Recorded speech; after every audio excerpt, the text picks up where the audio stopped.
Hi students, today we are discussing the topic biomolecules, and biomolecules are very important for our examination and it may carry 5 to 6 questions for our Neet examination. And we know that the living organism, the living cell is made up of different types of macro, micro nutrients and different organic compound and also inorganic compounds. And in this chapter, we are discussing about different organic compounds like amino acids, lipids, carbohydrates, that is monosaccharides, polysaccharide, protein, DNA, and the enzymes. So we know that all the elements present in the sample of earth crust, when we take a handful of soil and the sample of earth crust, it is also present in the living cell. Most of the elements also present in the living cell. But in the case there is carbon, hydrogen and oxygen, especially carbon and hydrogen is present relatively high in the living system. So the most of the elements that is present in the earth crust is also present in the living system, living tissues. Of this, carbon and hydrogen which is present in the higher relatively quantity in the living tissues. And when we analyze the chemical compounds of a tissue by trichloroacetic acid, when we take the plant tissue or an animal tissue like a piece of liver and grind in the mortar by using mortar and pestle, and by using the acid, that is trichloroacetic acid, we will get an acid soluble fraction or acid soluble pool and acid insoluble pool. So some part of the living tissue which will be soluble in the acid, that is trichloroacetic acid, and some part is not soluble, that is insoluble fraction. And the organic compounds and inorganic compounds like the major all organic compounds like amino acid, carbohydrate, protein and also DNA and lipid, etc., they are present in the part of acid soluble fraction. And inorganic compounds like sulfate and phosphate also present in the inorganic in the acid soluble fraction. So when we take a plant tissue or an animal tissue and grind with the help of mortar and pestle by using trichloroacetic acid, we will get two fractions. One is the acid soluble fraction and acid insoluble fraction. And the acid soluble fraction that contain all the organic compounds and some inorganic compounds like phosphate, sulfate, etc. And we can also done the Ash test for the presence of the inorganic nutrients like calcium, magnesium, etc. And one of the most important, the first organic compound that we are discussing is amino acid. We know that amino acids are the building blocks of protein, and proteins are composed of amino acids, and amino acids are, that is the alpha amino acids are substituted methane. We know that methane is CH4, this is the structure of methane, and in the same carbon atom, all the hydrogen atom is replaced by, here first one is replaced by NH2 amino group. Here it is replaced by COOH, that is called as carboxyl group, and here there is a R group. R is the substitutes or the chains that is variable. R is variable in different amino acids. So R group is it may be hydrogen or methyl group or carboxyl group or aromatic compound may be substituted by the R, and this R is specific to each amino acid. So the basic structure of amino acid is CNH2, HR and COOH. So it is called as alpha amino acid, and alpha amino acids are alpha amino acids are the same in the same carbon atom. All other groups are substituted. So amino group is a basic group and COOH is a acidic group. So amino acid that contain a basic group and also a carboxylic acid or acidic group. So the R group may be replaced by hydrogen, that is the simplest amino acid, NH2 COOH, H, here H. So the R is substituted by hydrogen, then it is called as glycine. This is the simplest amino acid. Glycine is the simplest amino acid, or it may be replaced by, that is R group may be represented by NH2 CH3, that is methyl group. So here COOH and here H, and it is called as, if it is methyl group is present, it is called as alanine. Alanine. So the amino acid that contain methyl group, if it is present methyl group, it is called as alanine. We know that there is 20 essential amino acids are present, and in the 20 essential amino acid, the R group is different. If the hydroxyl group is present, hydroxymethyl is present, it is called as serine. So COOH NH2, and here hydroxymethyl, that is CH3OH. CH2OH, that is hydroxyl methyl. If the R is represented by hydroxyl methane, it is called as serine. So this type of 20 different amino acids are present, and aromatic groups are present in the case of tyrosine, tryptophan, and phenylalanine.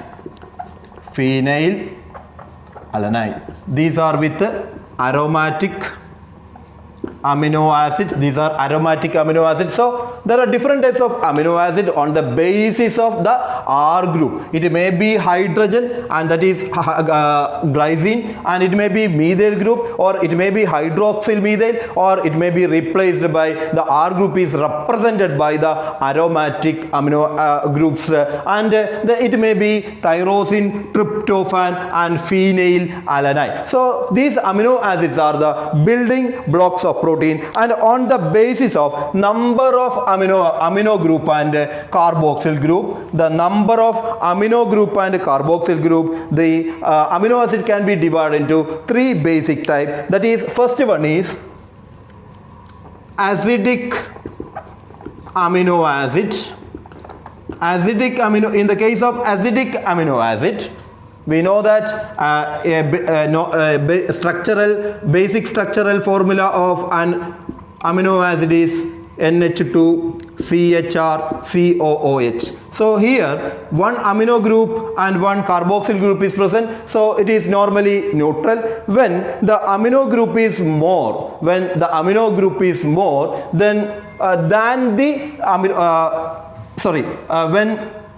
carboxyl group is more than the amino group, then they are called as acidic amino acid, and the example is glutamic acid. So the number of COOH group is more than the number of NH2 group, then it is called as acidic amino acid. So in the second case, basic amino acid. In the case of basic amino acid, amino group is more than carboxyl group, then they are called as, the number of amino group present in the amino acid is more than the carboxyl group, then it is called as basic amino acid. And the basic amino acid, the example is lysine. Lysine is a basic amino acid. And naturally there is a third one. It is called as neutral amino acid. And in the case of neutral amino acid, the number of amino group is equal to the number of COOH or carboxyl group. And we know that the example is glycine or valine or glycine and serine are with the same number of amino group and carboxyl group. So on the basis of the number of amino group with carboxyl group, it may be divided into three types. One is acidic amino acid, The example is glutamic acid. The basic amino acid example is lysine, and a neutral amino acid valine, glycine, and alanine, etc. So they are with a similar number of amino group and carboxyl group. And in the case we know that in the amino acid it has both amino group and carboxyl group is present. This hydrogen of the carboxyl group can be shifted into the amino group. The hydrogen of the carboxyl group can be shifted into the amino group. Then it is changed into NH3 plus CHR with COO negative. That is, they are called as Switter ion. Switter ion. And the Switter ion, they are with amino group is with a positive charge and carboxyl group is with a negative charge. That is, both charges are present. So it is naturally it is a neutral one, but here the amino group receive one proton or one hydrogen from the carboxyl group. So they have the capacity to interchange the hydrogen from amino group to the carboxyl group, and this is called as, this capacity is called as, these ions are called as Switter ion.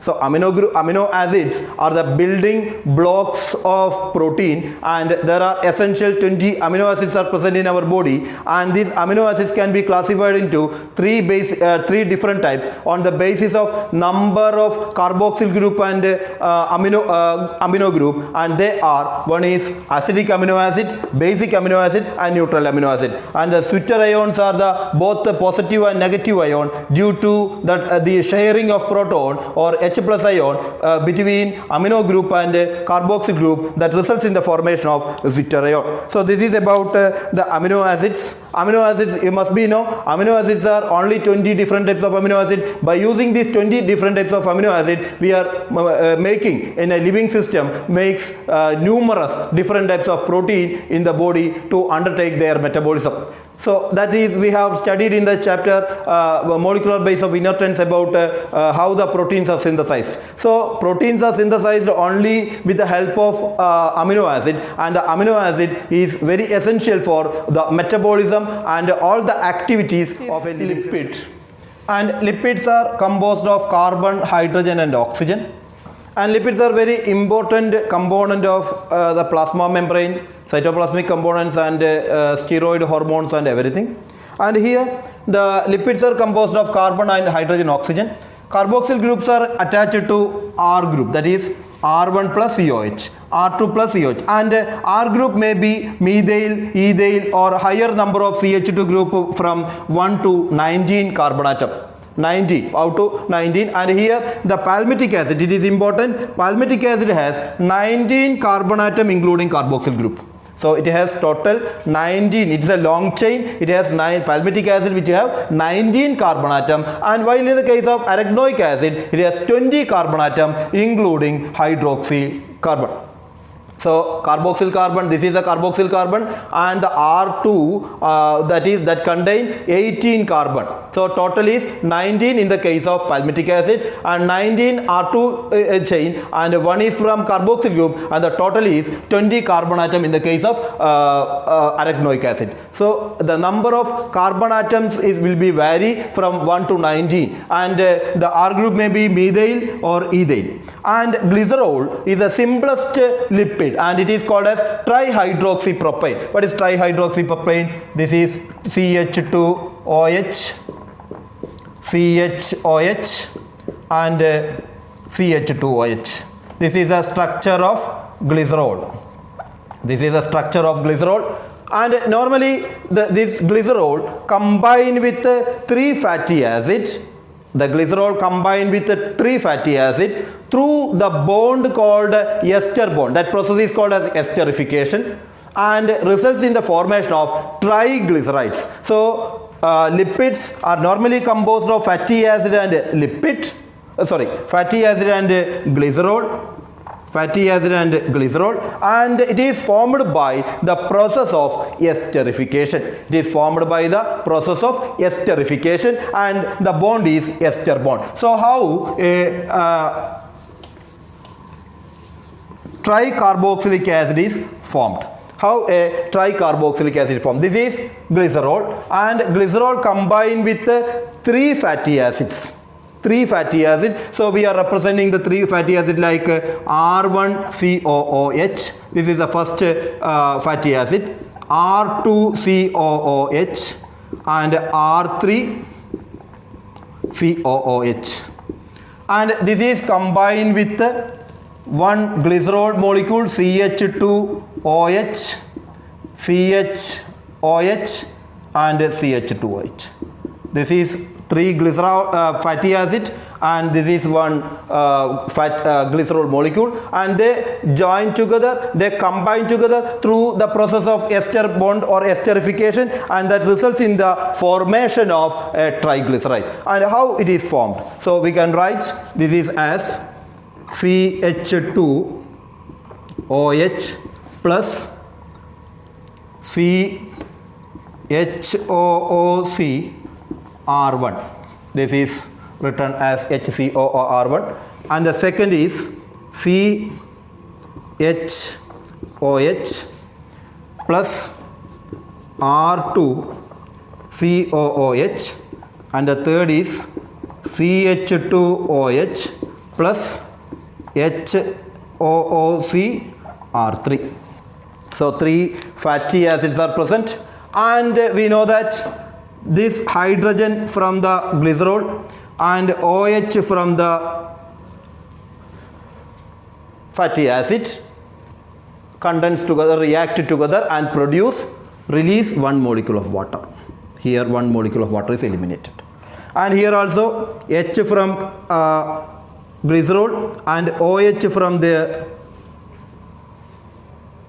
fatty acid. Here also one molecule of water is eliminated. And here also the same thing, and here also one molecule of water is eliminated, and that results in now CH2O C double bond O R1. This CH2O, this bond is called as an ester bond. Here ester bond is formed by the elimination of water between fatty acid and glycerol, and here also CHO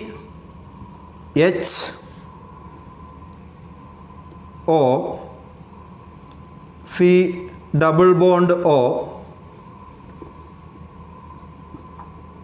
R2, and the same CH2O C double bond O R3. This is the structure of a triglyceride. So you must know one thing: the bond in a triglyceride, a bond in a lipid molecule is ester bond formed by the removal of water molecule, esterification process between 3 fatty acid and 1 glycerol. And the glycerol is called as, it is the trihydroxypropyl. Trihydroxypropyl is a glycerol. And we know that phospholipids are present. Phospholipid we have studied in the case of plasma membrane. Phospholipids are glycerol. There is glycerol plus 2 fatty acid plus phosphate. One phosphate group is present, then it is called as phospholipid, and phospholipid is a component of a plasma membrane. One of the example for phospholipid is lecithin.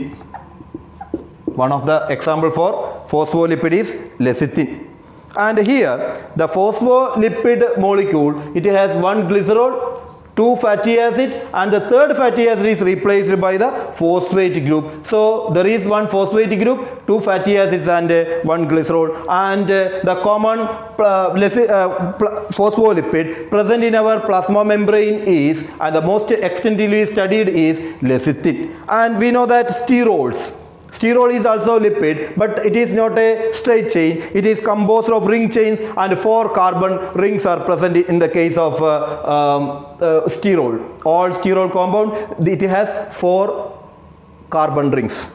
So in the case here, we have discussed about lipid. Lipid is composed of only carbon, hydrogen and oxygen, and the symbol lipid is glycerol, and that glycerol that combined with the 3 fatty acid results in the formation of triglyceride, and the bond in the triglyceride is the ester bond. Triglyceride is in the ester bond, and we have studied about phospholipid that is present in the plasma membrane, and the plasma membrane, the most common phospholipid is lecithin, and the structure and identification is important, and we have studied about how the triglyceride is formed from the 3 fatty acid molecule and 1 glycerol molecule. Next is nucleic acids. We know that there are mainly 2 types of nucleic acids are present in all living cells and also in the virus or viroids. It is DNA and RNA. And DNA is deoxyribonucleic acid, RNA is ribonucleic acid.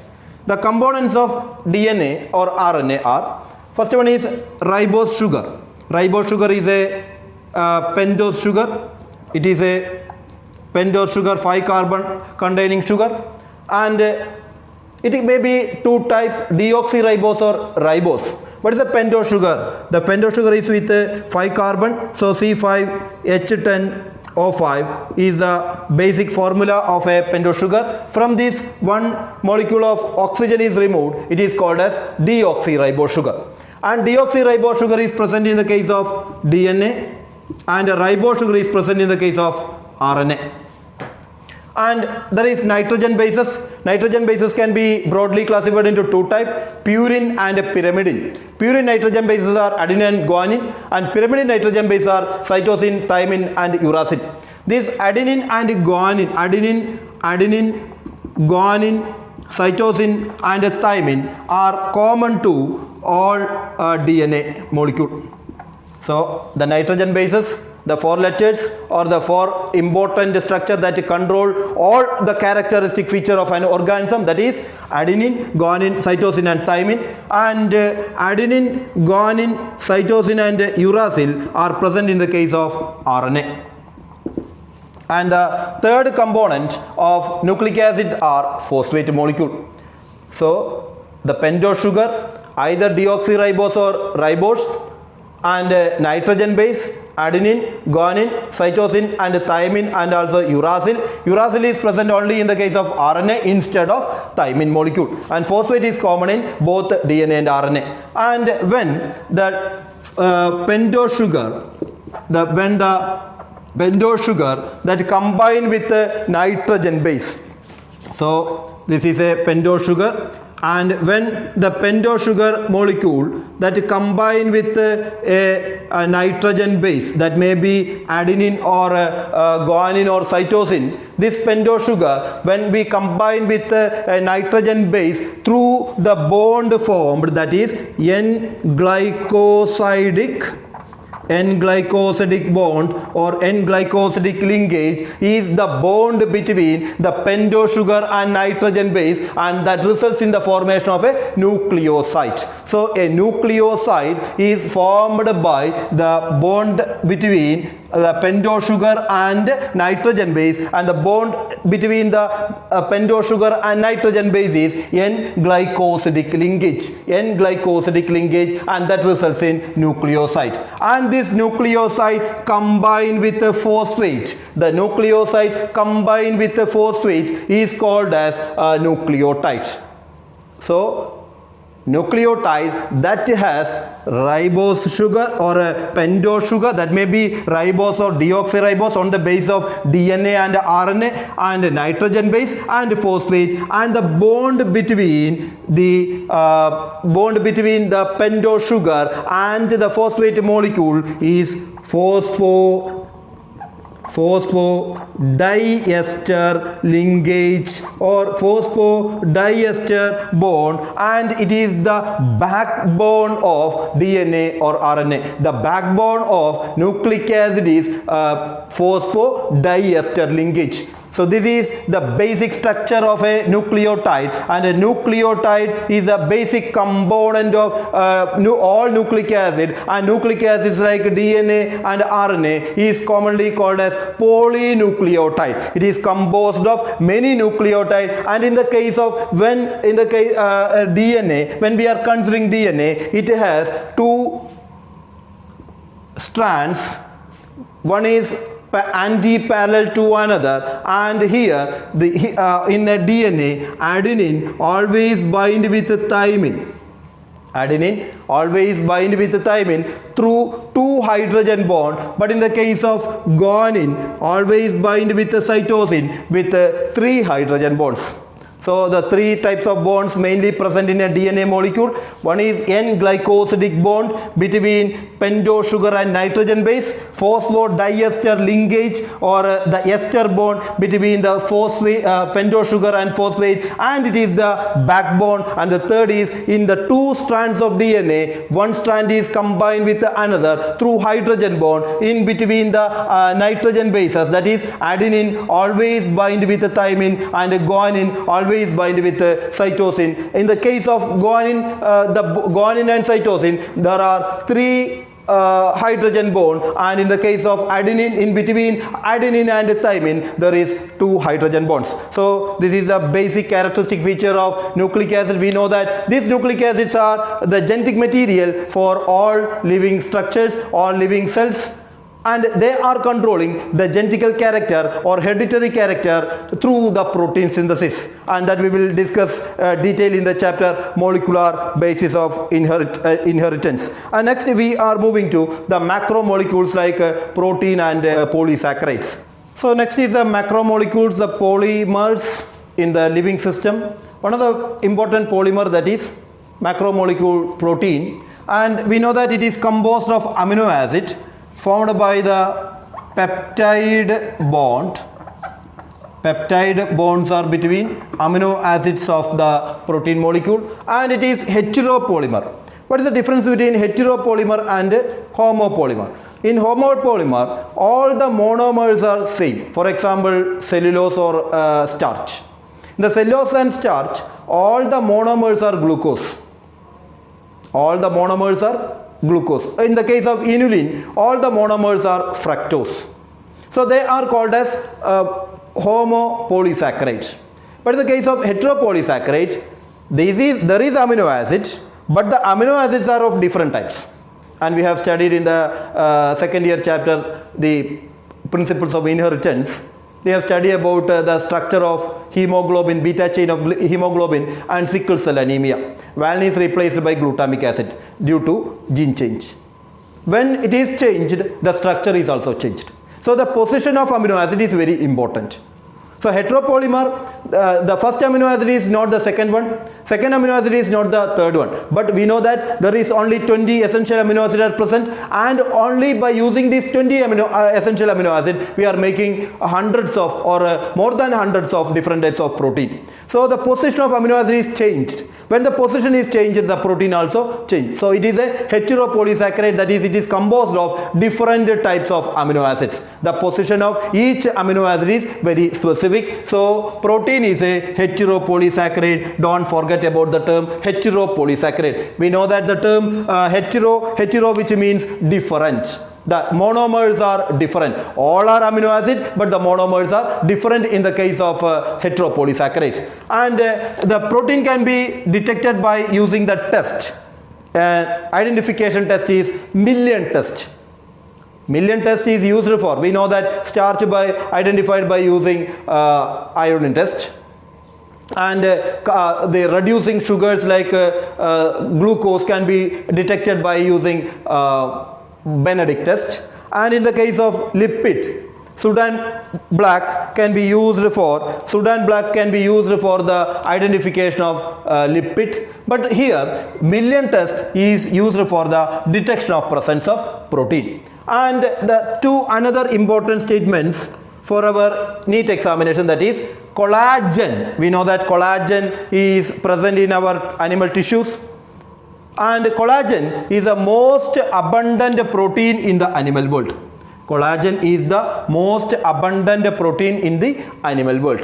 And rubisco, we know that rubisco is the enzyme ribulose bisphosphate carboxylase oxygenase enzyme that is involved in the carboxylation during the C3 cycle or Calvin cycle, is the most abundant protein in the biosphere. These two are very important.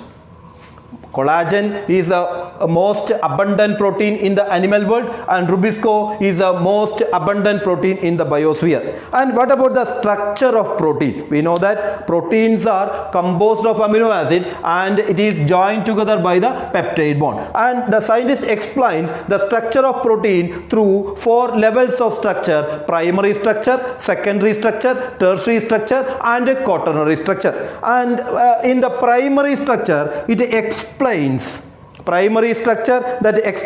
the number and position, that is the sequence of amino acid is explaining in the primary structure. So the sequence of amino acid are explained in the primary structure. So the number of amino acid, we know that in the our insulin, it has only 51 amino acids, a alpha chain and a beta chain. It comprises 51 amino acids. But in the case of hemoglobin, there are more than 200 of amino acids are present. And the number may be variable in the case of certain other organisms like chimpanzee and also rabbit and other mammals. The number may be small variable, but the structure shows the similarity. So in here, the primary structure is very important, because when the position of amino acid changes, the structure also changes. That we have already studied in the case sickle cell anemia. When the glutamic acid is replaced by valine is replaced by glutamic acid, the structure will be variable. The round or the round biconcave shape of the ribosome changes into sickle shape due to only small change in the position of amino acid, that is leading to the structural deformity. So the primary structure that explains the sequence, number and position of amino acid, and the secondary structure that explains about the coiling of the amino acid or the pleated structure of amino acid, that is helical structure. Alpha helical structure or beta pleated structure are explained, and the turns are explained in the case of the organization of different protein chain through the coiling or the helical structure, pleated structure are explained in the secondary structure of amino acid. And in the tertiary structure, it provides the structure of a hollow woolen ball, and it provides a 3-dimensional structure of protein.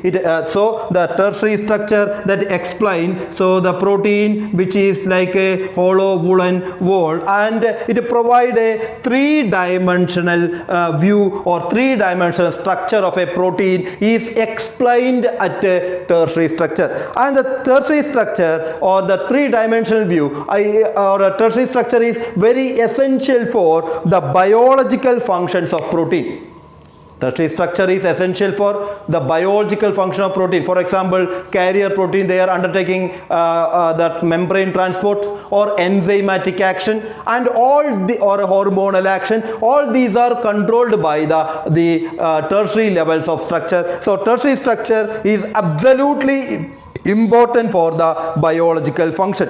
And the quaternary structure, it is the individual subunits or polypeptide chains are explained which is wrapped around another, and it explains about the highly complicated wrapped nature of the protein are explained at the quaternary structure. And in the quaternary structure, for example, in the case of hemoglobin, there are 2 subunits, and the 2 subunits are alpha and beta, and there is alpha 1 and alpha 2, and in the case of beta 1 and beta 2 are present. So this structure which is folded and arranged and wrapped around another, and which give a quaternary structure. So mainly the main important one, that is tertiary structure which provide a three-dimensional view, and the tertiary structure very essential for the enzymatic action.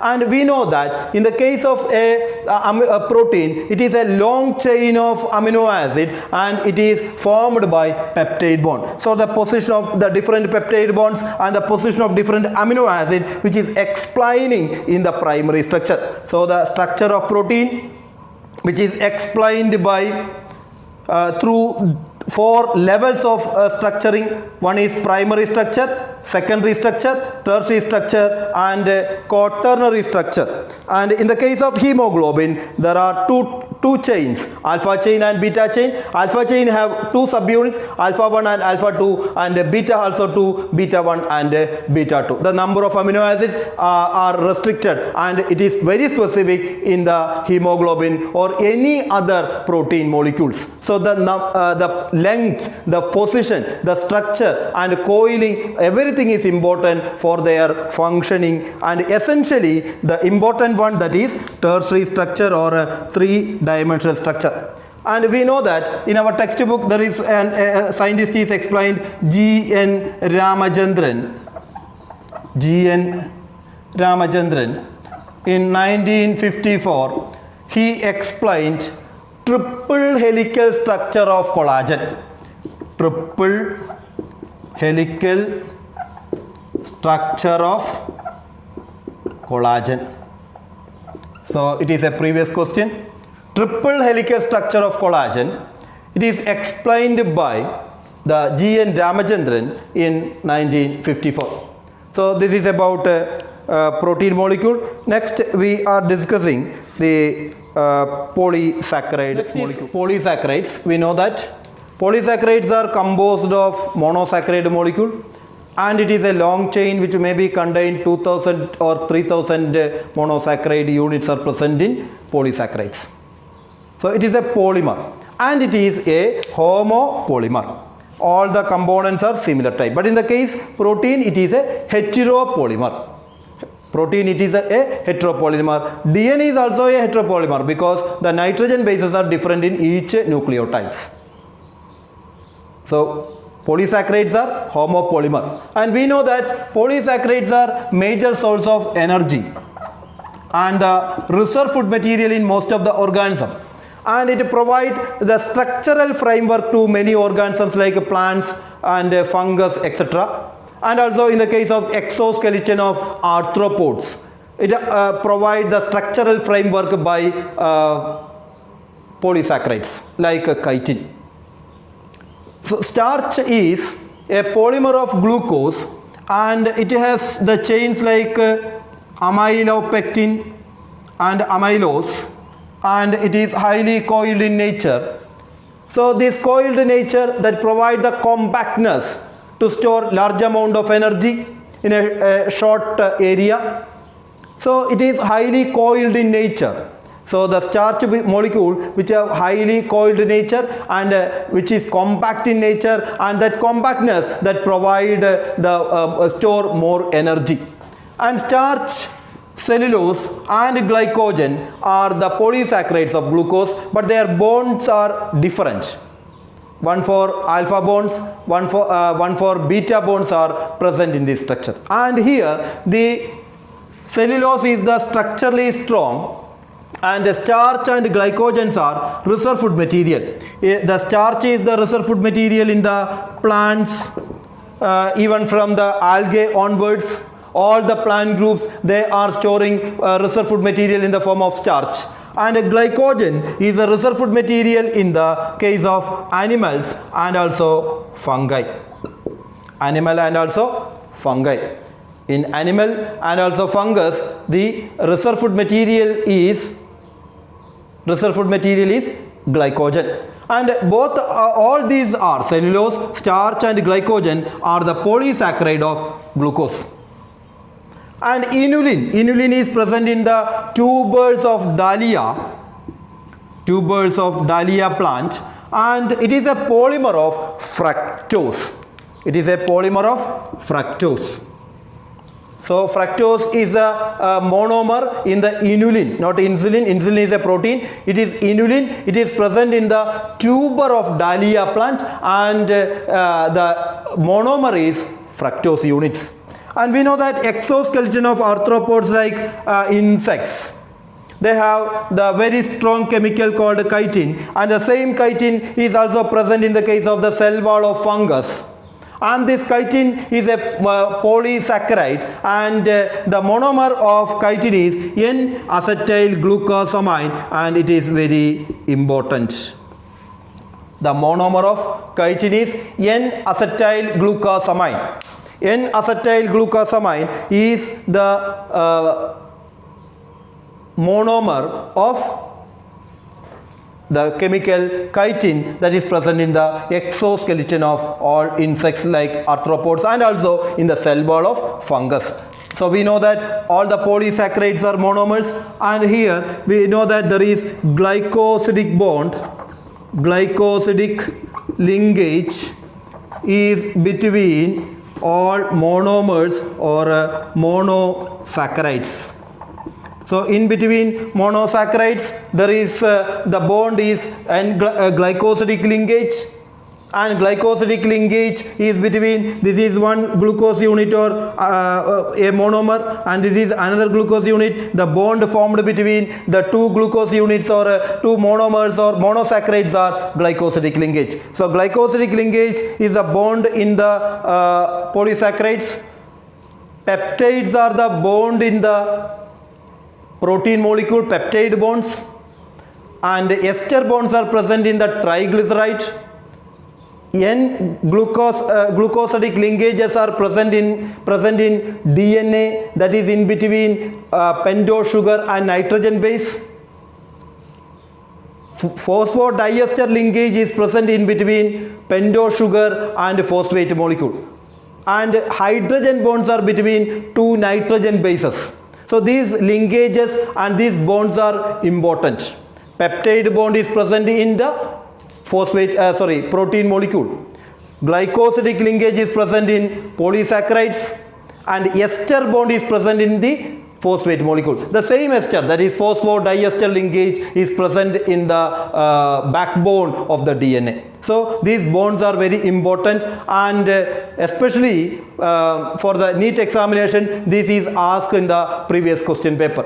Different types of bonds and their macromolecule. So this is about the structure of and a characteristic feature of polysaccharides. Polysaccharide is a homopolymer composed of monosaccharides, and their components. What is the component of inulin, that is fructose? What is the component of starch? What is the component of glycogen? What is the component of chitin? And these and the bonds in the different biomolecules, macromolecules are very important. So this is about the brief of about the chapter biomolecule. So study well and write the notes. It's a very important chapter when we are comparing the three chapters in the same unit, that is a cell, the unit of life, cell cycle, and biomolecule. From these three chapters, we can expect around 10 to 12 questions for the Neet examination, and we have already completed the cell cycle and cell structure and also biomolecule. So we can expect around 10 questions or 8 to 10 questions from these two chapters. So write the notes and study the NCERT and stick on the NCERT, and each and every points and diagrams of NCERT you must be studied very well. Bright Education Center, Medical and Engineering Entrance Coaching Center, Hilal area, Doha, Qatar. For further enquiries, contact 306 00679.